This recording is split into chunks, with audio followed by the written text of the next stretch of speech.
Es que estaba hablando, estaban hablando los colchones viejos, justo cuando estaba hablando Caro de la historia de México, estaba escuchando los colchones viejos. Creo que en sí, México, la Ciudad de México, el país, México, literariamente hablando, es muy rico, ¿no? Entonces, y máxima en esa época que se estaba conformando como que todavía no era, ese era este pequeño monstruito en el que es ahora. Y era algo que nos llamaba muchísimo la atención literariamente. Eh, Creo que al momento de estar configurando la historia, y no podíamos dejar de lado a ese México que se estaba construyendo con toda la gente que estaba viniendo de fuera, que estaba bajando la gente, estaba llegando de los pueblos, estaba llenando todo la ciudad, pero también las nuevas eh, formas de vivir, las nuevas formas de convivencia que estaban existiendo y que estaban provocando, obviamente, nuevos crímenes, nuevas formas de delinquir. Entonces, llegar a ese punto exacto histórico en 1940 fue como algo muy natural y dijimos, aquí justo en esta década están sucediendo cosas muy importantes que están definiendo el rumbo de México. Sí. Y yo creo que también hay un ingrediente de nostalgia, ¿no? Siempre es el México que veíamos en el cine, ¿no? El cine en la televisión, ya en las tardes, todos los días, al menos donde yo vivía. Sí, que de repente las películas que pasaban, que eran urbanas, siempre eran en esa ciudad, que de alguna manera, cuando yo llegué a vivir aquí a la Ciudad de México, yo decía, bueno, ¿dónde quedó? O sea, ¿dónde está? Ya ahorita es un monstruo, ¿no? Yo llegué en el 2000, 60 años después, ¿no? Y de repente sí, como que salías a caminar y sí, de repente te topabas con algún rincón que permanecía y todo eso, pero ya la mayor parte ya se había ido, ¿no? Y bueno, esa era la cuestión física de la ciudad, el paisaje de la ciudad, pero también estaba este asunto, ¿no?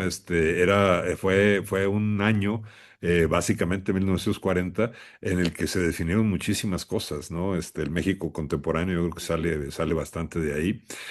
Y bueno, o había otra cosa que simplemente voltear a ver a ese México de Lázaro Cárdenas, ya del último año de Lázaro Cárdenas, los últimos meses de Lázaro Cárdenas, se parecía en muchas cosas al México que estamos viviendo en la actualidad, ¿no? Las cuestiones políticas, las cuestiones criminales, las cuestiones así. Obviamente era un crimen, el crimen en 1940 era mucho más leve, sí, pero escandalizaba igual a la gente, ¿no? Y era a través de los periódicos, ahora es a través de otras plataformas. Entonces, como que buscando qué sería lo central, por ejemplo, de la época, fue cuando dimos con el asesinato de Trotsky, ¿no? Que por supuesto está muy contado y está convertido ya en un mito, pero que no había sido contado hacia puertas adentro, creo. O sea, casi siempre era hacia puertas afuera. ¿Eh?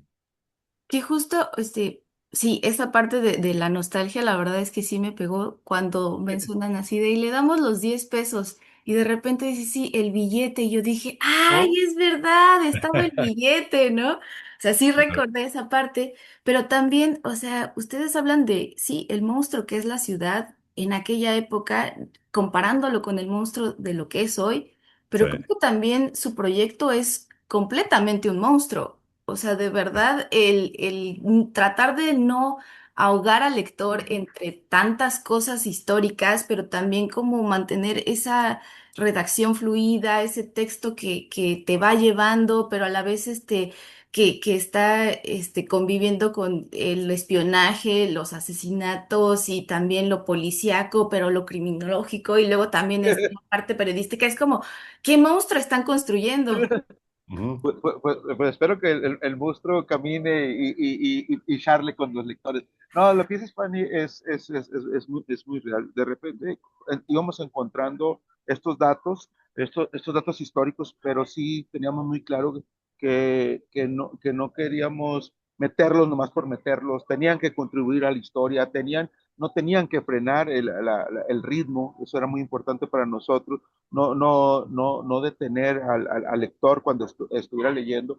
O sea, salían muchos datos, obviamente, pero teníamos que integrarlos al lenguaje, a la prosa, para que el que estuviera inmerso en la historia, ¿no? Que justo que sintiera que estaba caminando por el centro histórico, que llegaba al Coyoacán de 1940, que se metía a algún cabaret, que estaba caminando por la Alameda o alguna de las vecindades.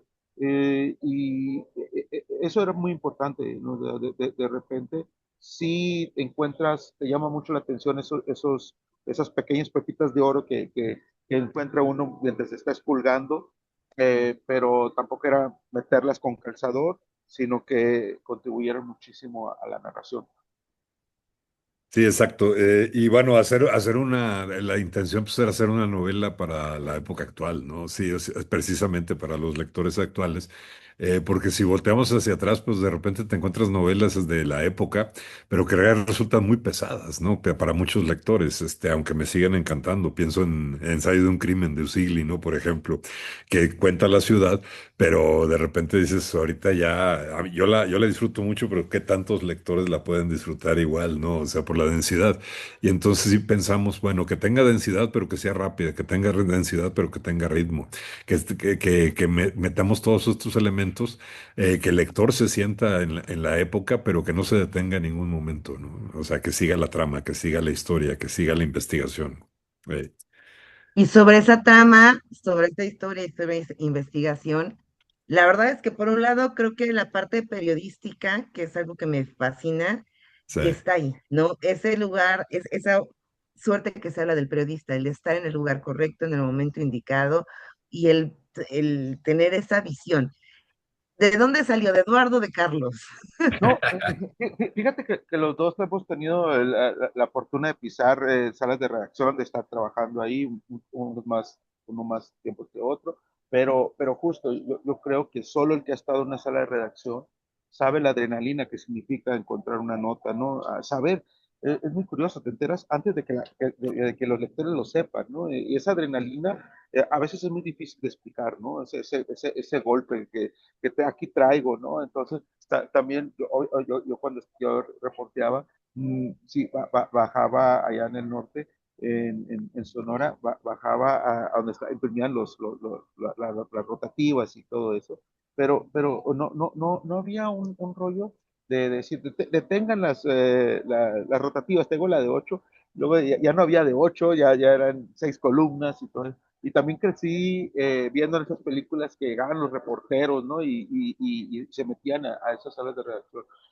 Para nosotros era muy importante también recrear la época, esa sinergia que había entre los periodistas, el reportero y también lo policíaco, ¿no? Los agentes, cómo se inmiscuían.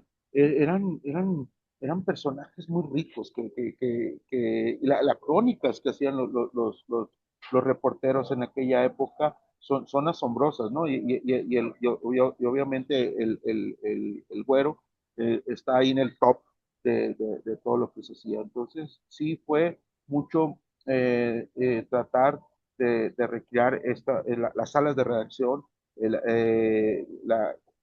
ir a patear las calles para conseguir estas historias y no amedrentarte, ¿no? Porque era interesante, ¿no? Soltar la historia y cargar con las consecuencias que significaban, ¿no? Entonces, y algo que yo admiro mucho de aquella época es dónde tenías que buscar, ¿no? Yo siempre dije que las fuentes no se heredan. O sea, yo si trabajé en la nota roja, me voy y alguien me suple, pues no es que se quede con mis fuentes, o sea, son fuentes que se trabajan durante años y por eso la nota roja es muy común que los reporteros tengan tantos años en esa fuente porque ya trabajaron al que ahorita empezó de MP, ya es procurador y ya conocen al que acomoda los carros de las agencias, a los ministerios públicos, y la forma de comportarse, el argot, el calor. Creo que eso es muy interesante y a veces sentimos que no se trataba tanto en la literatura como debía de ser. Sí, y el güero sintetiza todo eso, ¿no? O sea, el güero es un personaje legendario, el personaje real, por supuesto, ¿no? Entonces estábamos desde el principio que empezó a aparecer, digo, pues es que tiene que ser este, tiene que ser este, tiene que ser este. Y bueno, comentábamos que cuando decidimos que él fuera el narrador, de repente dijimos, ya tenemos, ya brincamos la barda, ¿no? Porque nos da el lenguaje, nos da todo lo que se necesita para contar toda la historia, ¿no? Incluso la misma nostalgia, porque está contando él desde la nostalgia, ¿no? Sí. Ujú. Yo nada más a decir un poco que desde la nostalgia también de lo que se vive en el periodismo hoy en día, ¿no? Hoy las fuentes son Google, Sí, ¿no? Ya no se va a los lugares, Ajá, las salas No, de redacción han cambiado su dinámica, entonces también es como desde ahí, desde ajá, la pensar el nostalgia y periodismo de la en añoranza. esa nostalgia y justo también como, no sé, reflexionar sobre la escritura en medio de la inteligencia artificial, porque creo que en el oficio tanto del periodista como vamos, del escritor, o sea, es muy importante ese compromiso, ¿no? De justo conectar con las emociones, que es algo que sin duda la inteligencia artificial lo carece, ¿no? Pero que también el estar ahí en el hecho, que ahora ya muchos dicen, yo soy periodista porque estoy trabajando desde una redacción y hago 20 notas web, ¿no? Y es como de, no, esto no es periodismo, ¿no? claro. Sí, sí, sí, ¿no? Salir a mancharte, a ensuciarte, a ver todo eso, ¿no? A mí me tocaron los últimos coletazos de eso, pero sobre todo observando a los reporteros viejos, ¿no? Cuando estuve yo en el periódico, que se terminaba la redacción y se iban a tomar el café. A veces yo también me iba con ellos, con los jefes de policía, ¿no? Sí, por ejemplo, con los judiciales y todo eso, de hijo. Y te ponías a oír sus historias, pero de alguna manera establecías un lazo con ellos y ya te daban datos, te hablaban por teléfono para decirte dónde estaba la cosa y todo eso. y se creaba una red de protección al saber todos esos tejes y manejos de lo que sucedía en lo oscuro. Sí, era una época donde te podías pasar 5 horas esperando, haciendo antesala con un funcionario para que te diera una declaración, y te metías y te sacabas. O sea, esas historias de cómo conseguí la nota, de cómo conseguí la crónica, de cómo conseguí ese dato que no traen los demás colegas. Era una sana competencia que ya se ha perdido, ¿no? Y eso obviamente también se refleja mucho a veces en los lectores de algunos periódicos que dicen, pues, si leo esta nota aquí es lo mismo que la leo allá, y nosotros creemos que en esa época había muchas herramientas literarias para contarlo, ¿no? Contar todo lo que sucedía, y que hacía que los lectores estuvieran ávidos de comprar el periódico y decir, bueno, ¿cómo lo narra el güero? ¿Cómo lo narra Eduardo? ¿Cómo lo narra Carlos? Estaba padre eso, estaba creo que motivaba mucho lo que era el oficio periodista. Justo ahí iba. Yo la verdad es que le decía a Pani, ¿cachas dónde está Eduardo y cachas dónde está Carlos escribiendo? Un poco, son como varias preguntas. Uno, ¿dónde fue donde se creó la idea? ¿En una cantina? ¿En un café? Yo digo que sí. Yo creo que ¿Dónde en varias fue? cantinas.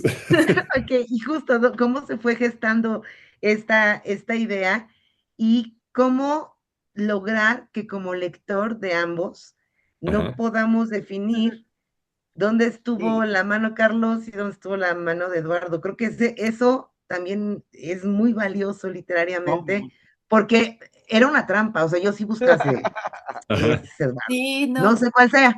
Y creo que no lo van a decir. Si nos pueden ayudar como lectores, me A mí, encantaría. por ejemplo, me pasó Pero que cuando vi el libro fue así como de, hay un libro de cuentos, ¿no? Así de, uno y uno, uno, y de repente fue así como de, no, a ver, espérate, es una novela, y fue así como de, ay, no sé quién es quién, o sea, pero sí se sienten sus voces, pero es como de, no sé ni siquiera quién inició, o sea, como Ajá. de ahí es qué como fregón, de, esto está muy bueno. qué fregón, qué fregón, qué fregón. O sea, y te la ponen otra de es espía al lector. el humor que creo que también es importante, a pesar de que esté una cosa, es una investigación, es Trotsky, se ha escrito mucho de Trotsky, ¿no? También este personaje, desde la crónica, desde los géneros, sé que fueron muchas, ahí les va, adelante. Bueno, ¿dónde inició la historia? Fue como dice Bardo, sí, muchas veces las ferias de libros, los encuentros así fuera, yo creo que son siempre pláticas y que se interrumpen un par de días y luego se retoman en otra ciudad o en otra parte, o en una cantina o en un café. Y en algún momento empezamos a hablar de la época, empezamos a hablar de esos años y empezamos a sacar datos. O sea, Eduardo sabe un madral de datos y decía, oye, pasó esto. Ah, no, pero acuérdate que esto. No, no, pero acuérdate que en aquel entonces estaba este general y estaba sentido por esto. No, pero luego también llegaron fulanitos. Y de repente, cuando menos pensábamos, fue creciendo la historia, porque para nosotros era muy importante estar seguros de justo, no era una nostalgia, no era una charla así de café, como que, en aquellos tiempos, aquello era mejor, ¿no? No, sino que realmente tuviéramos una historia que contar, ¿no? Y primero fue eso, mucha charla, mucha plática, de decir, bueno, imagínate qué hubiera pasado si no saben quién es el mercader, fíjate qué hubiera pasado si el sucesor de Cárdenas es fulanito, qué hubiera pasado con los espías, qué hubiera pasado con muchas situaciones. Y entonces ya empieza uno a imaginar y a ficcionalizar a partir de estos hechos históricos. Y ahí va creciendo la historia. Hasta que de repente dijimos, bueno, pues vamos a hacer algo, ¿no? Sí. Ya, Vamos a ya, hacer ya hay algo. algo, ya hay algo, ¿no? Sí, y empezamos, bueno, a lo que decías de que no se distingue, eso fue, pues fue lo mejor del trabajo, ¿no? O sea, fue concebir primero, ya no nada más un narrador, concebir un escritor, ¿no? Y decir, nosotros somos los negros de este escritor, ¿no? Somos los Ghost Riders, ¿no? Y cómo lo hicimos, pues empezamos no nos repartimos uno y uno, ¿no? O sea, fue de repente, oye, pues mira, ya se me ocurre esto, va, y lo haces, y ya se lo mando a Carlos o Carlos me lo manda a mí y empezamos a pulir y a quitar aristas para que no se notara. Y de repente yo creo que sí nos tardamos, pero yo creo que las primeras 4 o 6 entregas por ahí, de repente dijimos, ya dimos el tono, vamos a seguirle por aquí, ¿no? O sea, y ahí está. Y el trabajo fue así, o sea, lo que escribía Carlos me lo mandaba y lo que escribía yo me lo mandaba, pero además lo peloteamos varias veces, ¿no? Para seguir tallereando, para seguir agregando, quitando, etcétera, hasta que funcionara este escritor fantasma, este escritor, vamos a decir que es el que escribió la novela, aunque la firmamos nosotros. Sí, no, y era mucho de repente se encontraba algún dato. Eduardo me decía, oye, este dato está, sí, ¿dónde cabe? ¿Dónde entra bien? ¿Dónde entra de manera natural? Bueno, aquí lo metemos. Y hubo un tiempo que sí se dejó descansar los primeros borradores y algo que a mí me gustó mucho ya a la relectura, ya después como dice Eduardo, de pasarnos un capítulo X cantidad de veces, pero ya al releerlo, no saber quién, o sea, te soy sincero, a veces yo leía esto, qué padre, ¿a quién se le ocurrió?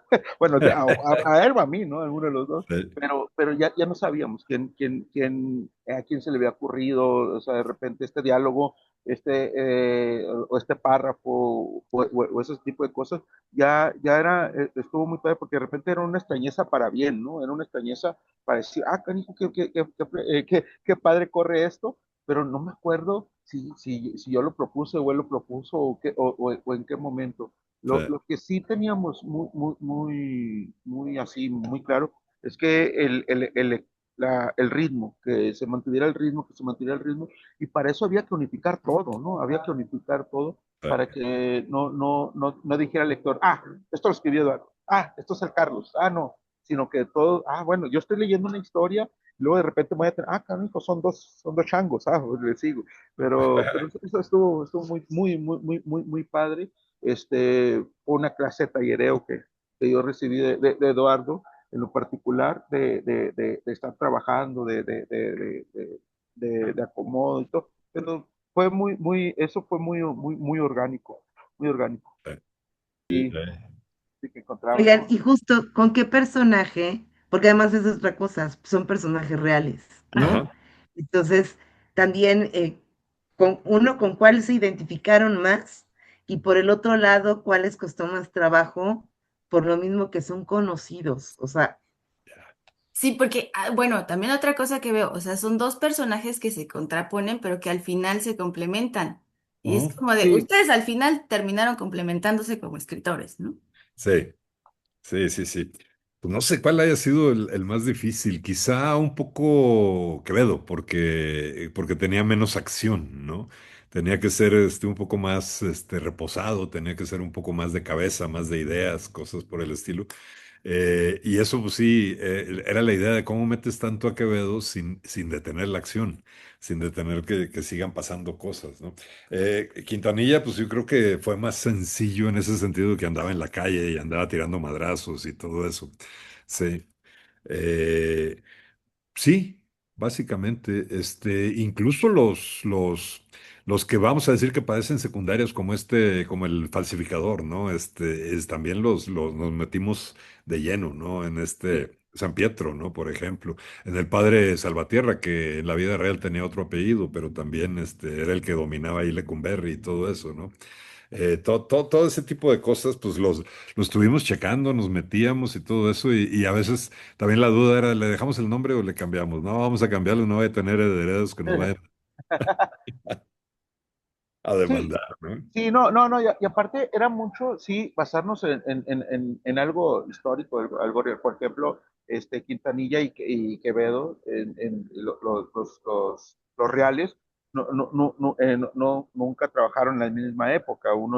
Quintanilla es de principios de siglo y ya Quevedo ya estamos más pegados a la mitad. Pero bueno, era una de las licencias que nos da la literatura.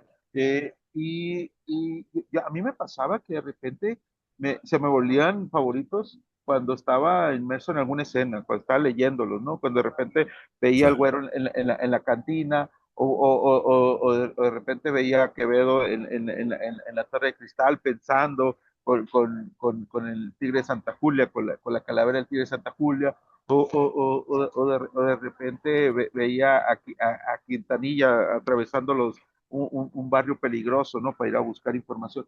Entonces, creo o Clava, imaginando un plan de escape para su hijo, Lecumber.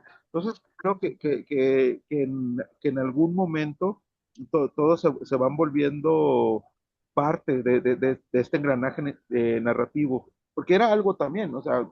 nos encontrábamos personajes que eran muy interesantes, pero que a lo mejor no aportaban nada Sí. a la historia, entonces no teníamos por qué meterlos. Y al contrario, necesitábamos personajes totalmente ficcionalizados que necesitábamos para que la historia avanzara o para que se profundizara más. Entonces, era echar mano de eso y para ir creando todo el universo literario. nada más, de todo esto que se quedó afuera, ¿no hay posibilidad de que exista otro 4 manos, 6 manos, 8 manos?